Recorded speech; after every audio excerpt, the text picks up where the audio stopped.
apakah tahlilan itu bid'ah? Bagaimana sikap kita memberikan pemahaman kepada saudara tetangga bahwa kita tidak melaksanakan tahlilan karena sudah terbiasa tahlilan? Kalau yang dimaksud tahlilan itu mengatakan la ilaha illallah sunnah. Tapi tahlilan adalah ritual kematian. 1 sampai 7, 40, terus 100, 1000 ya. Pertama, itu bagian dari urusan dunia atau urusan agama? Agama lah, masa dunia? Agama. Itu agama, bukan dunia ya. Tapi sudah jadi tradisi. Pelaksanaan agama yang ditradisikan. Kalau agama itu harus ada perintah dan contohnya. Apa Nabi SAW tahlilan terhadap kematian Khadijah? Semua anak Nabi wafat ketika Nabi masih hidup kecuali Fatimah. Yang lainnya wafat. Ditahlilin nggak? Ditahlilankan nggak? Nggak. Ada ratusan ribuan para sahabat gugur di medan perang. Bisa tahlilan tiap hari itu, ya nggak? Tapi nggak ada satupun. Ini menunjukkan agama tidak mengajarkan hal itu. Tapi isinya baik. Tapi ingat, kebaikan yang kemudian dianggap bagian dari agama berarti menambah-nambah agama itu. Seolah-olah agama Islam kurang sempurna. Kita tambah yuk, pas mati kita tahlilan. Lalu dijadikan bagian dari agama. Akhirnya baru dianggap, baru nih agama ini sempurna. Tadinya mah belum, kan gitunya. Itu pertama ya, ini bagian dari agama tapi tidak diperintahkan oleh Quran, sunnah. Kedua, adalah yang lebih berbahaya, yaitu adanya keyakinan yang diadopsi dari kepercayaan animisme dan dinamisme.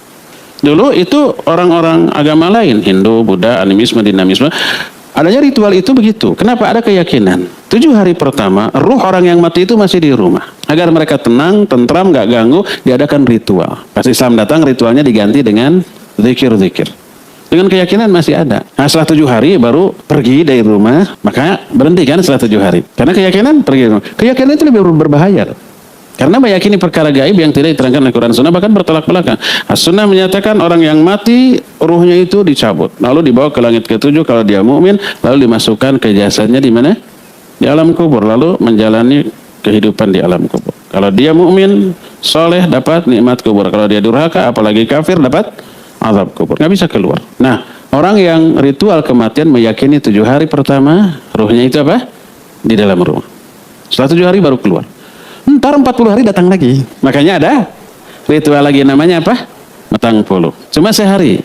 41 nggak ada lagi ritual. Nanti 100 hari datang lagi. 1000 hari datang lagi ya. Nah, keyakinan itunya yang bertolak belakang dengan akidah Islam. Ketiga, Nabi SAW menyatakan ngumpul-ngumpul, makan-makan di rumah orang yang kematian. Pertama itu adat jahiliyah, yang kedua dosanya sama dengan meratap. Dosanya besar. Itu yang ketiga. Yang keempatnya, sudah jatuh, tertimpa tangga, lalu di smackdown. Orang yang ditinggal mati itu sudah menderita ya. Terus mengadakan hajatan. Nggak cukup 1 juta, 2 juta, belasan juta ya. Bahkan utang atau jual sawah, jual rumah, jual apa yang aset yang dia bisa. Atau ngutang. Habis hajatan, mikir. Didatangi oleh debt collector. Semacam.